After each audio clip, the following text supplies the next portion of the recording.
Sư sẽ nia nhom chân nè. Nhâm xì ná. Ngày nay đấy dương mà chạy lệ chạy tông một bao sau đi nơi thằng sẽ cầu chia lấy mà pon này trong bật to ca xa lời chấm điền kimi xa cắm rồi có chemical engineer đại miền này special cái bài dân trong một pi khang na đấy Chập màu pi xà là tịch nấu. khang chấm điền Chùm niên chemical engineering rồi có hào tha kim ngự xạ cam. là bây ban là ca riêng nơi chấm điền mới ní nơi bây đây muốn chơi là tịnh nấu chấm put là tịnh nấu nhưng thật đâm ở cái này tha ca bờ lòng chốt toa tập lòng chốt tập ban à ca riêng chẳng người nơi bây đây chọc chia lay tập vùng máu miên đăng tha ở thằng sala thời bờ lòng chốt đại ẩn Đừng tha xà là tịch nấu tầm trời ơi bờ lòng trôi chốt tự nhiên ai chơi lên đấy. chẳng người bây đây chọc ti đập pi máu mà đặc biệt bờ lòng châu nắng miên ban nơi riêng tiêm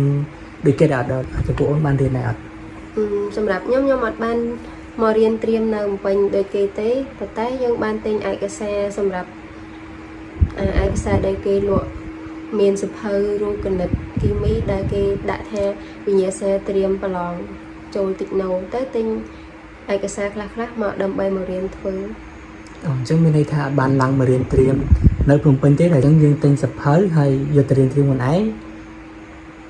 ទៅពេលដែលមកប្រឡងសាលាតិចណូទៅពេលដែលប្រឡងជាប់ហើយចូលឆ្នាំមូលដ្ឋានហ្នឹងមានអារម្មណ៍ថាមិនអាចផ្លែកខុសពីនៅថ្នាក់វិទ្យាល័យច្រើនដែរអត់ សម្រាប់ខ្ញុំមានអារម្មណ៍ថាពិបាកខ្លាំងដោយសារតែការរៀនជាភាសាអង់គ្លេសខុសពីយើងរៀននៅវិទ្យាល័យដាច់ទាំងលំហាត់ទាំងអីគឺពិបាកខ្លាំងពីវិទ្យាល័យហើយឯកសារខ្លះមានជាភាសាបារាំងចឹងទៅយើងអត់ដែលទាំងរៀនសម្រាប់ខ្ញុំអ្នកយើងនៅតំបន់ដាច់ស្រយាលចឹងយើងអត់ដែលទាំងរៀនជាភាសាបារាំងទេតែចូលដល់តិចណូទៅផ្លែកពេលដែលមានឯកសារខ្លះជាភាសាបារាំង អូខេហើយរហូតដល់ឥឡូវនេះបានឱកាសរៀនចប់ហើយបញ្ចប់ថាបញ្ញាបត្រហើយបន្ទាប់ពីចាប់បញ្ញាបត្រមកបានទទួលការងាររហូតដល់បច្ចុប្បន្នធ្វើមុខតំណែងគេដែរបច្ចុប្បន្នធ្វើតំណែងជា senior R&D ដែលយើងហៅកាត់ថា research and development អូខេអញ្ចឹងសម្រាប់បងប្អូនដែលចង់រៀនលើជំនាញនេះ